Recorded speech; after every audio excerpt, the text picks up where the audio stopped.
Hi everybody. I want to just show a quick video on how to use this little jig to build your antenna. Sooner or later everybody's going to end up breaking one of your antennas. So here's a just quick tutorial on how to do the repair. So the first thing you'll do is take your wire, and I'm cutting about 4 or 5 inches length just to work with. So you'll need a few pieces.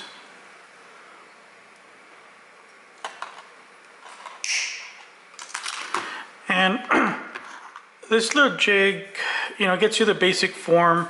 You'll want to trim it down a little bit if you want to be super precise. But this will just going to go real quick through the steps on how to use it. So the first thing I do is you put a 90-degree bend in your wire, and that's going to be used to hold it in place. So there's a hole, you can see it there, there's a hole in the jig, so that pops in there like that, and then you use some vice grips to hold it in place. And then I use another set of vice grips to pull on the wire. So I then hold it against the jig and then turn it around. And you just put pressure on it.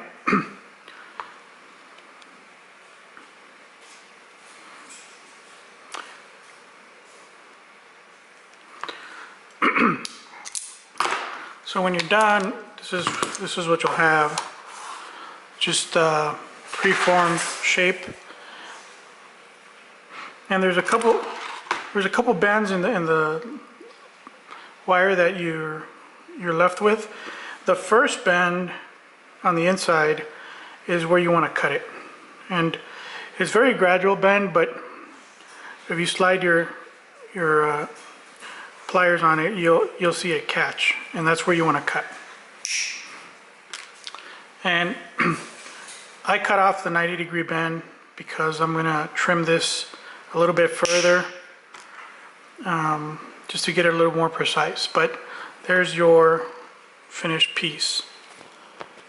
And I'm probably going to split these videos up into a couple videos instead of doing one long video, just because my camera tends to overheat. But here's the initial shape. Oh, where'd it go?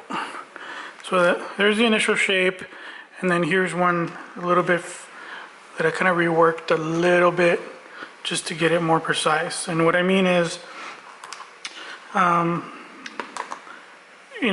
wire tends to spring back into shape, so it's a little bit less than 90 degrees on the bend. So what I do is I measure this out.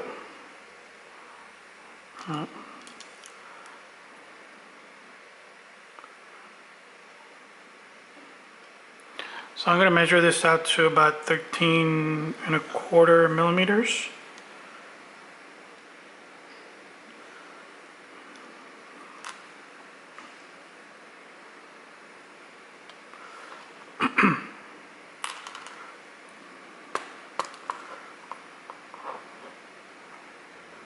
And I just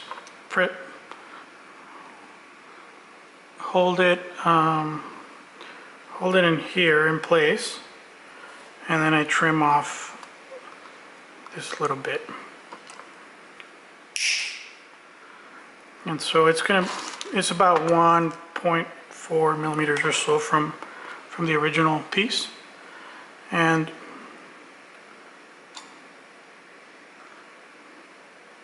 I do that for both ends. So now I'm just going to match it up with this other piece that I cut.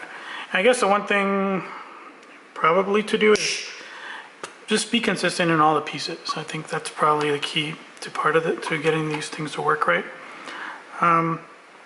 So you can see that's, I trimmed off a little bit, and there's a gap. So if you close that gap up, you're going to end up with an angle there about 1.5 degrees, 105 or 110 degrees or so.